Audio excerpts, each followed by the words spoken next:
নমস্কার বন্ধুরা, তোমরা সবাই কেমন আছো? আশা করি প্রত্যেকেই খুব ভালো আছো, সুস্থ আছো।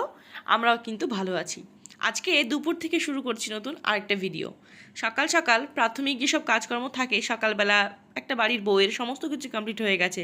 স্নান টানও কমপ্লিট, ঘর দোর মোছা ক্লিন করা সব কিছু কমপ্লিট। এখন আমি বসলাম পুজো দেওয়ার জন্যে। আজকে একটা স্পেশাল দিন। আর এই ভিডিওটা বেশ কয়েকদিন আগে শ্যুট করা, পোস্ট করা হয়নি, আজকে পোস্ট করলাম। স্পেশাল দিন কেন বললাম? আজকে না আমাদের দোকানে পুজো রয়েছে। আমার দাদা প্রতি বছরই কোনো একটা ভালো দিন দেখে বা শুভ দিন দেখে ঠাকুরের একটা পুজো দেয়, লক্ষ্মীনারায়ণের পুজো দেয় দোকানে আর কি। তো আজকে তারই পুজো। তো দুপুরবেলায় মা আর বৌদি মিলে পুজোটা করেছে দোকানে গিয়ে, আমি আর যেতে পারিনি। আমি সন্ধ্যাবেলার দিকে যাব। আর যেহেতু আজকে একটা ভালো দিন, তার জন্যে কিন্তু বাড়িতে আমি একটু গোপালকে পুজো দিচ্ছি। আর এই গরমকালে সব কিছু মানে গরমের মধ্যেও বা খারাপের মধ্যেও সব থেকে ভালো একটা কী বলো তো, যেটা হচ্ছে আম পাওয়া যায়। আম, লিচু, কাঁঠাল এগুলো পাওয়া যায়। আর আম হচ্ছে আমার ভীষণ প্রিয় একটা ফল, তাই মাঝে মাঝেই কিন্তু আমার গোপাল আমের ভোগ পায়। তাই আজও কিন্তু আম আর সন্দেশ দিয়ে গোপালকে আর সব ঠাকুরকে দেবো। আর আজকে না দিনটা ভীষণ সুন্দর ছিল, বৃহস্পতিবার, তাই ফুল টুল আনা হয়েছিল বাড়ি থেকে। আর সাধারণত আমি ছাদে যা ফুল হয় আমাদের সেই ফুল দিয়েই পুজো দিই। আর আগে যেরকম রোজ বাইরের ফুল কেনা হতো, এখন আর কেনা হয় না। হাজব্যান্ড বাড়িতেও থাকে না সবসময়, আনতেও পারে না। কিন্তু এখন আমাদের ছাদের ফুল দিয়েই হয়ে যায়। তো আজকে আবার নিয়ে এসেছি অনেকটা ফুল। তো এই দেখো, নানারকম ডিজাইনের সন্দেশ, এটা নিয়ে এসছে আমার দেওর, আর আমি নিয়ে এসছে আমার বর। সব কিছু ভাগে ভাগে সব দুই ভাই মিলে নিয়ে এসছে। তো এখন সমস্ত গুছিয়ে গুছিয়ে আমি ঠাকুরকে পুজোটা দিয়ে নিই। আর জানি না কেন আমার সমস্ত কাজের মাঝখানে ঠাকুর পুজো দেওয়া সব থেকে ভালো লাগে, সব থেকে প্রিয় একটা কাজ। অনেকেই আছে রান্নাবান্না করতে পছন্দ করে বা হয়তো ঘর গোছানো পছন্দ করে। আমিও পছন্দ করি রান্না করতে, কিন্তু ঘর গোছাতে আমি সত্যি কথা বলতে খুব একটা ভালোবাসি না। ওই গোছাতে হয় তাই গোছাই।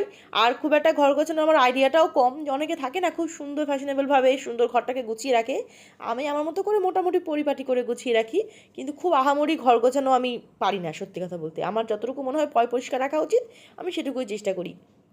কিন্তু রান্না করতে আর ঠাকুর পুজো দিতে আমার খুব ভালো লাগে, আমি সেটাই মোটামুটি মন দিয়ে করতে পারি। আর মোটামুটি ভালোভাবে করতে পারি আর কি। থাকে না কারো কারো পছন্দ অপছন্দ, তো আমার বলতে পারো ঘর গুছিয়ে রাখা আমার খুব একটা পছন্দ না। কিন্তু আবার এটাও সত্যি, আগোছালোভাবে তো থাকা যায় না, ওই বেসিক যতটুকু রাখা দরকার সেটুকুই আর কি। মানে অনেকে থাকে না যে সুন্দর করে একদম নানা রকমভাবে স্টাইলিশ করে সুন্দর ঘরটাকে গুছিয়ে রাখে, কি সুন্দর। আর সত্যি কথা বলতে আমাদের তো অনেক পুরনো বাড়ি, শ্বশুর বাড়িটা খুব একটা বেশি মডিফাই করা নয়। তো যাই হোক, তা সেভাবে যতটা রাখা যায় পরিষ্কার পরিচ্ছন্ন ভালোভাবে সেটাই রাখার চেষ্টা করি আর কি। তো এই দেখো, কথায় কথায় সমস্ত ঠাকুরকে আমার পুজো দেওয়া কমপ্লিট হয়ে গেল। সব ঠাকুরকে হয়ে গেল আমার সমস্ত পুজো কমপ্লিট। আর আজকে দুপুর থেকেই ব্লগটা স্টার্ট করলাম, কারণ সকাল থেকে একটু কাজকর্ম ছিল, বুঝতেই পারো স্পেশাল দিন মাত্রই প্রত্যেকটা ঘরে আমার মনে হয় কাজকর্ম একটু বেড়েই যায়। তো আমারও তাই ছিল, ঘর দুয়ার ভালো করে ক্লিন করা, তারপর মায়ের সঙ্গে রান্নার যোগান টোগান দেওয়া। আর আজকে রান্না আহামরি এমন কিছু হচ্ছে না, কিন্তু ওর মধ্যেও একটুখানি খাটনি। যেমন সকালবেলায় নারকেল কোড়াতে বসেছিলাম, অনেকগুলো নারকেল, 3-4টে ভাঙা হয়েছে, ফ্রিজে রাখা আছে কিছু, আর 3 টুকরো কুড়িয়েছি সেটা। তারপরে চিংড়ি মাছ ছাড়ানো, এসব করতে করতে অনেকটা সময় লেগেছে। তো যাই হোক, একটু পরে প্রসাদ তুলবো, তারপরে গিয়ে লাঞ্চ করবো। সকাল থেকে আমি আজকে কিছু খাইনি, কারণ কালকে রাত একটুখানি অনিয়ম করেছিলাম, তার জন্য সকালটা পুরো গ্যাপ দিয়েছি। এখন দুপুরবেলা পেট ভরে ভাত খাবো। তোমাদের সঙ্গে পরে আবার কথা বলছি, আগে ঠাকুর প্রসাদ তুলবো, তারপরে খেতে গিয়ে নিচে আবার কথা বলছি। এই দেখো, চলে আসলাম লাঞ্চ করতে। আজকে আমাদের লাঞ্চে হয়েছিল রুই মাছের পাতলা ঝোল আলু দিয়ে, আর তার সঙ্গে চিংড়ি মাছ, ছোটো ছোটো চিংড়ি মাছ আর কি, খুব আহামরি বড় না আবার খুব ছোটো না, মিডিয়াম সাইজের চিংড়ি মাছ, পটল দিয়ে আলু দিয়ে একটা রসা। ডালও হয়েছিল, ডাল আমি আর নেইনি, এখন এটা দিয়ে আমি লাঞ্চটা করিনি। আর জানো তো, আমার শাশুড়ি মায়ের হাতের পটল চিংড়িটা আমার এত প্রিয় যে মাছের ঝোলও লাগে না, ডালও নেইনি। দেখো এতটাই পছন্দ করি এই তরকারিটা দিয়ে ভাত খেতে, তার জন্য কিন্তু এটাই নিয়েছি একটু বেশি করে। আসলাম বেশ কিছুক্ষণ পরে, আর যেমন কথা তেমনই কাজ। আমি তখন তোমাদের বলেছিলাম যে সন্ধ্যেবেলায় আমরা যাবো একটুখানি দাদার দোকানে পুজো পারপাস, তার জন্য রেডি হয়েছি।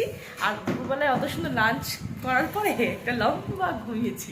তো হাজব্যান্ড বাড়িতেই আছে, ওকে সঙ্গে নিয়ে আমরা যাবো এখন দাদার দোকানে। ল্যাপটপটা বন্ধ করি, বাড়িতে আছে মানে সে আমাকে সময় দিচ্ছে, সেটা আমার কেউ ভেবো না, ভুল ভেবো না। সে আবার ল্যাপটপে সময় দিচ্ছে প্রচুর। কাজ করতেই হবে। এই দেখো, আমরা বেরিয়ে পড়লাম দাদার দোকানে যাব সেই উদ্দেশ্যে। আর সঙ্গে রয়েছে পান্তু, দীপন, বৌদি আর মা।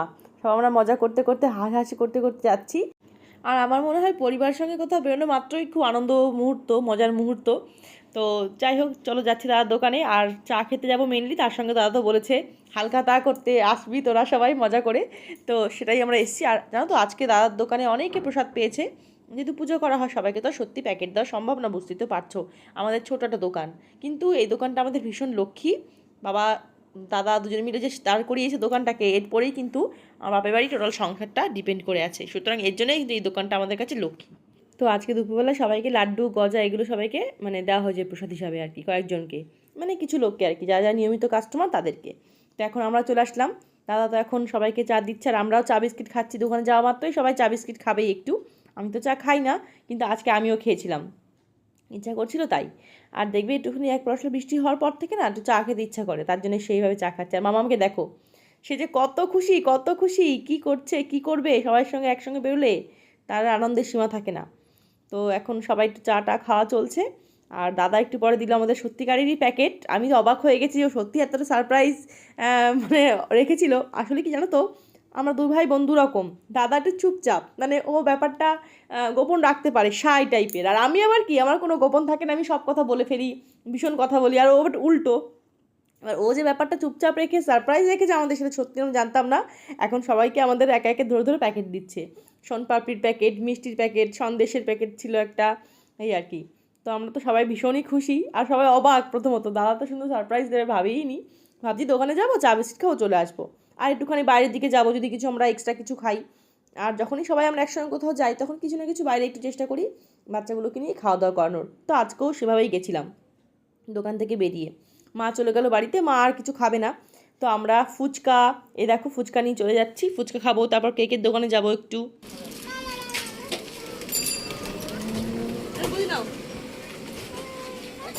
ও ফ্ল্যাশ লাইট জ্বালিয়ে ফুচকার পার্টি। কি হলো? হ্যাঁ, তোমার প্রবলেম কি বলো? হ্যাঁ দেখো প্রবলেম কি অবস্থা, আমার বাবাকে দেখো, আগে দিয়েছি ওকে একটা প্লেট, পরটা আমি নিলাম, এবার যেতে যাবে। হ্যাঁ প্র্যাঙ্ক করছিস তো আজকে আমার সঙ্গে, আমাকে বলছে এই ধর ধর ধর, আমি বলে আবার নেবে, এরা ধরে দিচ্ছে, এটা তো আমার হাতে ছিল, তাহলে আমি কি করে খাবো, আরাম করে খাবো? দুটো প্লেট আমাকে ধরে দিয়ে সুন্দর ছবি তুলছে, আমি হাঁটছি, কি অবস্থা, আমি খেতে পাচ্ছি। দেখতেই পারলে রাস্তার মাঝখানে কি করে আমার সঙ্গে সবাই প্র্যাঙ্ক করলো, সবাই না শুধু বাবুটা আমার, আসলে কি বাবুও তাই চুপচাপ, কিন্তু দু এক সময় এমন মজা করে সবাই তখন হাসে। আমরা চলে আসলাম এখন আমাদের খুব প্রিয় একটা কেকের দোকানে, যেখান থেকে আমরা সবসময়তেই কেক নিই, আর ভীষণ টেস্টি কেক পাওয়া যায় এখানে, টেস্ট অ্যান্ড বাইট, সেখানেই আর কি। আর এখান থেকে ওর পিছানো চলে যাচ্ছে বাড়িতে, একটু পরেই চলে যাবে, কারণ ওর বাড়িতে একটা ইম্পর্টেন্ট কাজ রয়েছে ল্যাপটপে। তো বললো আমাকে যেতে হবে, তুমি থাকো। তো আমাকে টাকা ধরে দিয়ে সে চলে আসলো। আর এখন আমরা দেখো মোমো টোমো কিনে নিয়ে চলে আসলাম বাড়িতে। মোমো কেনা হলো দুই বাড়ির জন্যে, এই বাড়ির মায়ের জন্য আর ও বাড়ির মায়ের জন্যে। আর দীপান পান্তুর জন্য কেক নিয়েছি, আর কোকও নিয়েছি। আর টুকটাক আর কি খাওয়া হলো, বৌদি একটু ঘুগনি খেলো, সেগুলো সব তো শ্যুট করা যায় না, তাই শ্যুট করিনি। তোমাদের মোমো নিয়ে এসছি, মা আসো বাড়ি নিয়ে আসো, চলো বাড়ি নিয়ে আসো। এখানে দুটো সস দিয়েছে কেন? কি ভুলে গেছে যে এখানে একটাই প্যাকেট ছিল?